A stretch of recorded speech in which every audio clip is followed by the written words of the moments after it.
Morning Show. We're here in beautiful Rodanthe, North Carolina, and we have a very special show lined up for you today. So don't touch that dial. We'll be right back. Welcome to the Chickamacomico Life Saving Station Historic Site.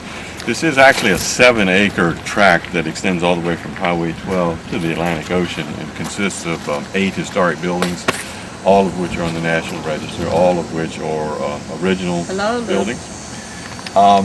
These 3 right here are outbuildings. What we now are using as the visitor center used to be the sound boat house for the rescues and the sound, so there was a smaller boat kept in here, and that's why it's on this side closest to the sound. The building on the far right used to be the stable when the government horses were here. 2-horse stable. Literally the top thing is where the hay was loaded. The horses didn't work, so later they were replaced with a tractor. That middle building was built in the 1930s, and that became the tractor shed, and then this was converted to a workshop. Good morning and welcome to Top of the Morning Show. I would like to introduce you to, would you give us your name? James Charlotte. And we are so glad that you are here with us today. Well, we're glad to be here. And could you tell us a little about what you do? Well, the outfit that I'm in is a reproduction of the officer in charge of the United States Life-Saving Service. And he would be called the keeper, and that's kind of confusing because most people think the guy in charge of the lighthouse is called the keeper, which he was, but so was the guy in charge of the life-saving station. Well, I love history, and I noticed the moment you walked in that this was an antique style uniform, and I think it is just very distinguished. You mean this old thing? Yes, absolutely. Well, we do have fun with it. Now, having said that, let me say this. The average American, and I would say way over 90%, have never heard of the United States Life-Saving Service. So it's okay if you're confused about what this is all about. We represent one of the sites, one of the complexes of the Life-Saving Service, and our station was known as the Chickamacomico Life-Saving Station. Because this village, now called Rodanthe, used to be called Chickamacomico. And it's an Algonquin Indian language phrase, loosely translated as land of ships and sand. But and we figured the Algonquins were here about 10 minutes before they said, Chickamacomico. Because it's always shifting around. Back to the Life-Saving Service. These were the original storm warriors. These were the men whose sole job was to rescue souls in peril from the sea. In the days of the old sailing ships, this area here is well known as the Graveyard of the Atlantic, and it's earned that reputation. So there were quite a few shipwrecks and quite a few souls who were in peril from the sea. In 1915, the Life-Saving Service merged with the Revenue Cutter Service to form today's U.S. Coast Guard. And so that we have heard of. So we were a direct parent organization of the Coast Guard. And that makes a lot of sense when you realize the Life-Saving Service was a land-based rescue. That was their only job. The Revenue Cutter Service was water-based enforcement. That was their only job. And today, basically, the Coast Guard does those 2 functions. I love history. It is just one of the loves of my life, and I always feel it's so important to keep alive the part of a historic place, to have it being seen so that others can learn. Absolutely, and the history of the United States Life-Saving Service is unfortunately one of the least known yet most fascinating aspects of American history. Again, I challenge almost anyone to ask 9 people out of 10, have you ever heard of the Life-Saving Service? And I guarantee you they're going to say no. And when you start to find out about what these men did and what the service did, it was a national organization for 44 years, 1871 to 1915. Hundreds of stations all along all of America's coast, the Atlantic, the Gulf, the Pacific, the Great Lakes. Hundreds of stations, thousands of men served, thousands of men. Okay. The lighthouse service usually had 1 person employed. The life-saving stations each had a minimum of 9. 8 surfmen, the life keepers were called, the lifesavers were called surfmen, and they were ranked surfmen 1 through 8. Now, it really was a ranking, 1 being the highest, the most experience, the most responsibilities, the most privileges. And you wanted to work your way up because the guy in charge, as we found out, called the keeper, was such a local and national hero. He was looked up to by everyone. It was an extremely coveted position. I'm hesitant to say he was next to God, but that pretty much was the attitude of society at that time. And these men had an international stellar reputation. If you don't take anything away else from this is enough. In the 44-year history of the life-saving service nationwide, these men in very primitive conditions and equipment responded to over 178,000 lives in peril from the sea, of which they saved over 177,000. It's astounding. It is absolutely sad. Their own loss of life under those circumstances less than 1%. I used to say, folks, when I would do a program, let's all try to think of an analogy. The life-saving service then was like the what is today. There's nothing that puts in the blank. I would like to say it's the Coast Guard, I'd like to say it's the NP, but there is just nothing like that. And it's an incredible part of our history that is not being, well, I don't want to say lost, but it's not being appreciated. So that's what we think our mission is we are the Chickamacomico Life-Saving Station is a national treasure. It is the largest, most complete U.S. life-saving service complex in the nation. We have 7 acres, 8 buildings. They're all original, nothing reproduction. Everything there is real. The equipment's real. The buildings are real. The history is real. It's an amazing piece of American history, and our mission is to let America know about that. That is just so interesting. I'm sure that you all out there are as anxious as I am to go out and take a look. We'll be right back. And then that leads us to the main complex here of the 1911 station. This is the first thing that visitors see from the road. And they don't realize how much more is behind that, because this is just merely the replacement station for the original 1874 station. So, and it's a 2-story structure with a 3rd-story watchtower, full of artifacts and exhibits and displays. And to the left is the cookhouse built for that station. So this is the 1911 historic district. And those 2 buildings are the only ones that are on their original foundation. And often we get asked, isn't this, the 1911 station, awfully far from the ocean? And we say, well, yes and no. It's about equidistant between the ocean and the Sound, because there were rescues in both bodies of water. What you see flying there is the United States Coast Guard ensign, which means it's the flag that is flown from the bow of their boats and ships, and that's the place of honor for a flag on a boat or a ship, whereas the tallest is on land, unlike at sea. We're allowed to fly that flag as an ensign on land because we're special. Okay, this is the Chickamacomico 1874 life-saving station. It was the first operational station in the state of North Carolina. It's only one of 2 in America that's open to the public as a museum. We're on the inside of the 1874 station now, and almost no restoration has been done, or very little has been done here. So what you see is an awful lot of the way it looked like when we inherited in 1874. This wall was recently added, and as you can tell, that does separate the equipment room from this room. This was called the day room. And I jokingly say it was their breakfast room, their lunch room, their supper. Wow, wasn't that wonderful?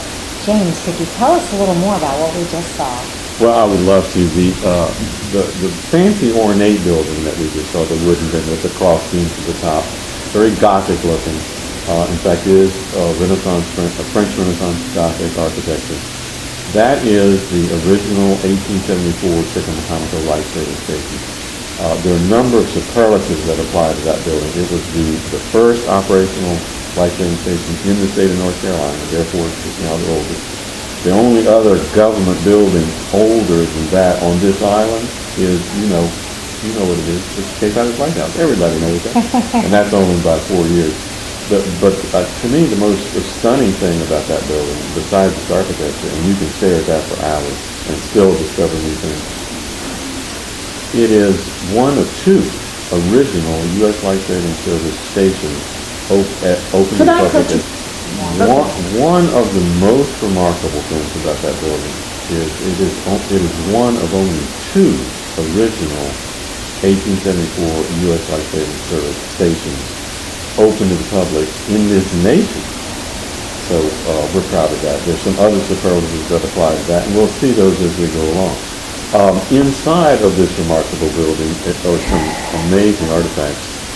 The boat you see here is often referred to by people in the public as a lifeboat. And we let them say that, but technically it's not. It's called a surf boat. It's built specifically for ocean rescue. This is an original 1911 B.B. McClellan, that's the manufacturer. It's a 26-foot surf boat, dry weight 3,400 pounds, with all of its equipment 8,000 pounds.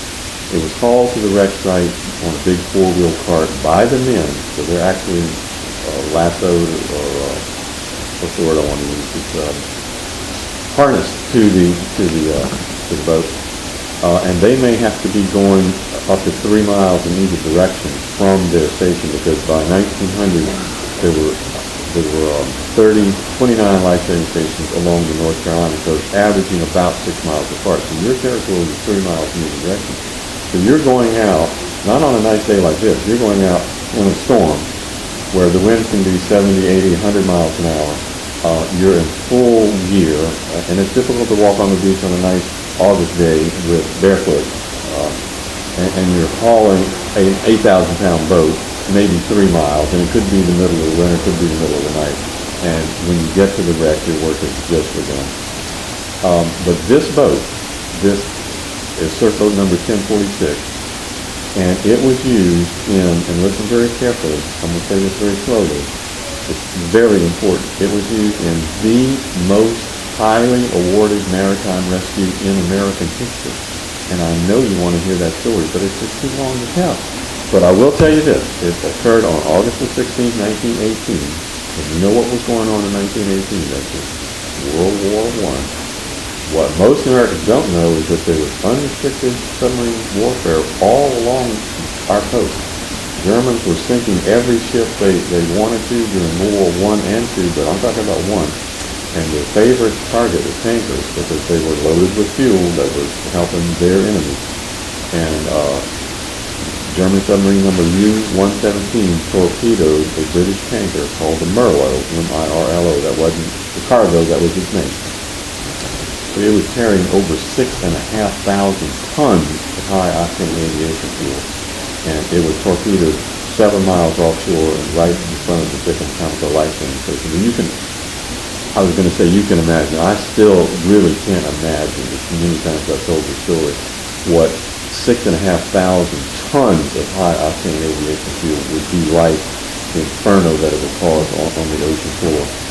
After a 6.5-hour ordeal, the 6 men from the Chickamacomico life-saving station rescued and saved 42 of the 51 crew from the Merlo. They got a number of awards, including the Grand Cross of the American Cross of Honor. That's an award that Congress created in the early 1900s to be the supreme medal for valor, whether it was military or civilian. And the history, the medal lasted about 30 years. In the history of that medal, only 11 were ever given nationwide. 6 of those 11 went to this crew. Also in this building is the beach apparatus that we see over here. This was the means of the land-based rescue, where the surfmen never left the beach. They didn't get in the boat and go out. If the wreck was close enough to shore, they could use a small cannon called the Lyle gun.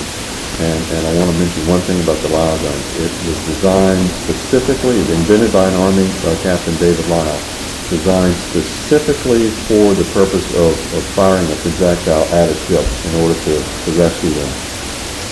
the survivors, and therefore it holds the distinction of being the only gun in the history of this planet that was designed specifically to save and not take lives. And I think that's pretty neat. So this shoots a projectile out to the shipwreck. That allows a rope to be strung between the ship and the shore, and then the various equipment, which you will see here, is used to send out to the ship and bring the rescuers back. We're on the inside of the 1874 station now, and almost no restoration has been done, or very little has been done here. So what you see is an awful lot of the way it looked like when we inherited in 1874.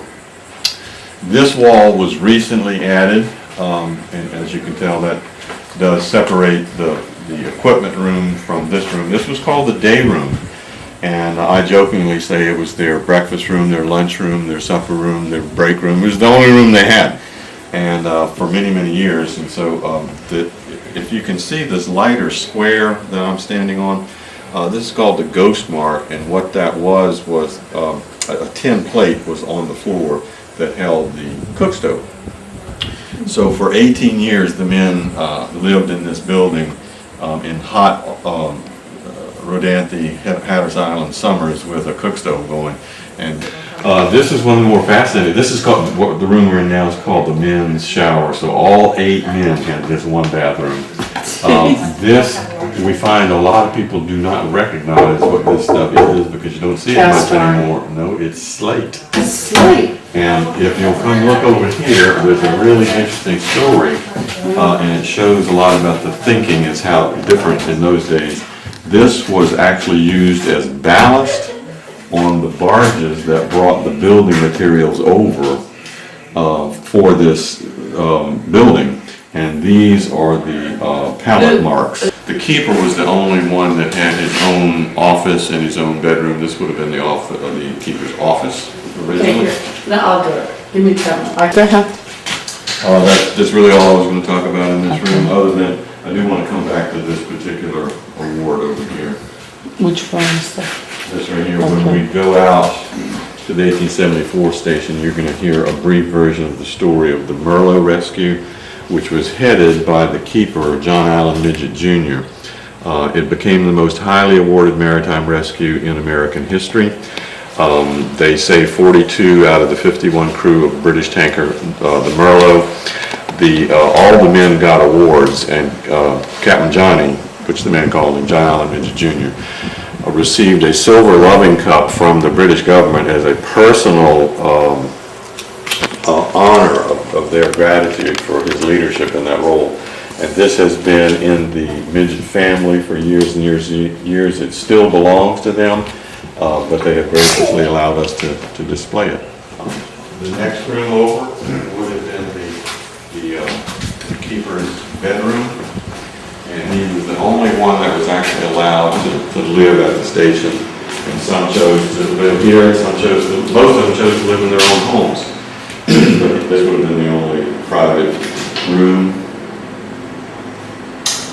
And we're using it basically as a theater room. And think of all the boots that ran up and down these steps over the years to cause that. Wow, yeah. Okay. Pretty interesting. You will look at those floors. You won't see any seams in the floorboards, and that's because they were all cut to length. Anytime you do see a seam, it's because we had to replace it. Typically, you look at something like this and you think, oh well, that's just a piece of molding. But if you look on this side, you see that's not molding at all. That's all been carved as one piece. You just don't see this kind of thing anymore. And welcome back to Top of the Morning Show. We're sitting here with James, and I'd like to thank you again for sharing what you have already shared. Our pleasure. And I have a question for you. Okay, good. I have this feeling in my heart that there's just really, really something special and unique about Rodanthe that is very spiritual.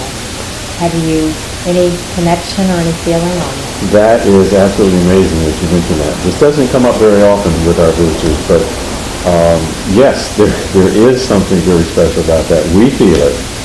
I felt it the very first time I ever set foot on those premises, and these things do not happen to me. I don't hear voices in my head, but the first time I ever saw that place, I heard myself say, I need to help this place. I have no explanation for that. But it's a spiritual place. It's a blessed place. And I can actually prove that because, and this is just a great story, the very first keeper of the Chickamacomico life-saving station was a man by the name of Benjamin Pugh. And when he assembled his first crew, he told them, he said, men, this is a dangerous job, but you're doing God's work. And if you believe that, no harm will come to you. In the 80-year history of Chickamacomico as an active life-saving service station and then as an active Coast Guard station, 0 loss of life. Wow. That's almost unbelievable. That's amazing. It is blessed. Oh, James, that's just wonderful. Please hold that thought, and we will be right back. Okay, lead on. So rather than me talk about everything that's in every room, you may want to just kind of scan and see what attracts your attention, what you want to focus on. There are a couple of things that I do want to point out as we go through them. Mm-hmm. Otherwise, I'll let you take the lead. I will say these things. This station is built in 1911, had a major modification in 1928. But as originally built, this porch was not here, and what is now functioning as our gift shop was actually the boat room. So instead of this small door, there were two, and we'll show you a picture of it in a minute. There were two big bay doors here, big concrete ramp coming down here. The far wall in the gift shop would not have been there at the time, so that was all one room, and there were two more bay doors open on the other side. In 1928, for whatever reasons, they decided to make some serious changes, modifications. This porch was added. This was converted to a day room for the men. And most importantly, steam heat and indoor plumbing was added. So they had really arrived, but there was just still one bath, and the keeper had his own plumbing. Last I knew, she had said that they already had 2 inches and were going to have flash flood. By the time I get to them. Welcome back. We're still here in beautiful Rodanthe, North Carolina, and we are with James. And you have shared so many wonderful stories with us today, but I know that you must have more. There are more. We like to refer to this building, the 1911 station, which was the replacement station, as the only 100-story building on Hatteras Island. Not really, but because it's got hundreds of stories, you see. But there really are, and it was well documented. Every day, the keeper at every station kept a log. And these things still exist. And every time there was a rescue or a wreck, the keeper filled out a wreck report. And we still have these handwritten things. So there's a lot of primary document evidence out there all over this country. Thousands, hundreds of thousands of these documents. So this history is very easy to document and to bring back alive. It's just that people are not aware of it. Now, in this building, in our 1911 station, you will see it's just filled with artifacts and displays and memorabilia and photographs. We let our visitors wander through the building. We give them a little pamphlet through the whole site, as a matter of fact, that we call it self-guided, because there's so much here that we find that a guided tour is going to kind of cramp some people's style. You may be getting too much information or not enough. So we have this 7-acre site with 8 buildings, 5 of which are open. And a building like this, I've seen people take 2 or 3 hours in this building alone, reading everything and looking at everything. We got a 30-minute video here, we got a 5-minute video there. Other people go through the entire 7 acres in 30 minutes. You know, they kind of get the headlines, they get the impression, and that's it. And other people are on their way to Okotoco, the Cape Hatteras Lighthouse. But invariably, the typical reaction we get from the new visitors, and we have 2 kinds of visitors. We have the old faithful, and we've got a lot of our visitors that are coming back year after year after year just because it's such a new place. And then we have the new visitors. We have the same reaction every single time with them. It's not much that meets the eye when you first get there. And they kind of have this deer in the headlight look, like, what is this place? Never heard of the licensors, can't pronounce Chickamacomico. And they're a little reluctant to spend the money to go through, not realizing we're not Park Service, we're not state. And when they finish, they end up saying, wow, this is one of the best kept secrets in America, and what a treasure it is. And so we're grateful that people like you are helping us get that word out. We're grateful for you. And with that, we are going to take a short break. Thank you. We'll be right back.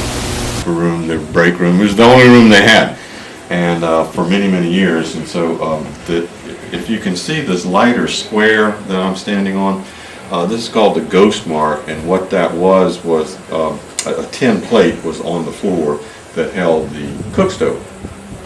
So for 18 years the men lived in this building in hot Rodanthe, Hatteras Island summers with a cook stove going, and they were begging the service to give them a cookhouse, and finally in 1892 they did get a cookhouse. Through this door would be the equipment room, and this would be the heart of the station. It would house something called a surf boat, which is commonly called a lifeboat, but this was not a lifeboat. This was specifically designed for ocean rescue. This is an original 1911 B.B. McClellan, that's the brand name, the manufacturer, 26-foot surf boat that was used in the most highly awarded maritime rescue in American history.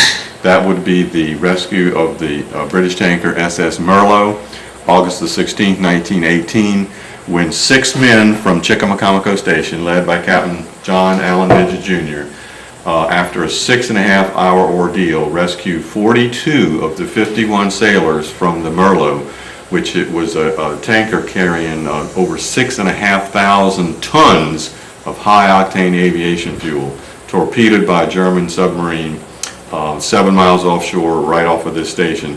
And you can imagine the inferno that occurred when that happened. And after a 6.5-hour ordeal, our crew saved 42 of the 51. Typical boat stations would have had another surf boat hanging from the ceiling. They also would have had the other equipment you see in this room, which would consist of the beach cart, which is the large 2-wheel cart here carrying the beach apparatus. And we had talked about that means of rescue, where the cannon fires a line toward the ship. And also this funny looking thing that everybody asks us about, what is that submarine doing there? And it's difficult to describe, but that's called a life car. And basically it would take the place of the breeches buoy. Everything else would have been put in place. And James, I can't tell you how interesting and just how thrilling it is to see all of this and to hear your wonderful story. And we are just so appreciative of you taking time to share all of this with us today. We would like to thank you for joining us today, and we hope that you will come back and see us again. Thank you for being at the Top of the Morning Show. Bye-bye.